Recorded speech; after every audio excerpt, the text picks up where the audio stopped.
Hindi nakaligtas sa kamay ng batas ang isang senior citizen na wanted sa kasong frustrated homicide matapos itong haina ng warrant of arrest ng ating kapulisan sa Apari.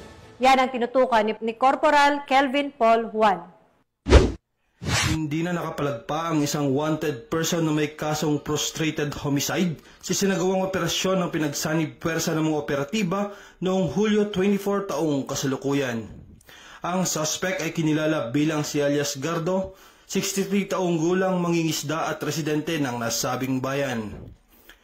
Naaresto si alias Gardo sa bisa ng warrant of arrest na may nakatalagang piyansa na nagkakahalaga ng 72 piso para sa kanyang pansamantalang kalayaan.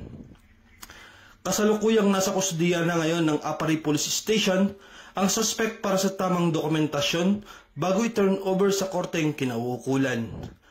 Ang pagkakadikip nito ay resulta ng pinagsanib puwersa ng kapulisan ng Apari Police Station sa pamumuno ni Police Major Ignacio D. Dinulog Jr., Chief of Police, kasama ang 1st Mobile Force Platoon, 2nd Cagayan Provincial Mobile Force Company at 203rd Regional Mobile Force Battalion 2. Patuloy ang pinaigting na kampanya ng PNP Apari laban sa kriminalidad upang mapanatili ang kaayusan, katahimikan at kaligtasan ng bawat mamamayan sa kanilang nasasakupan.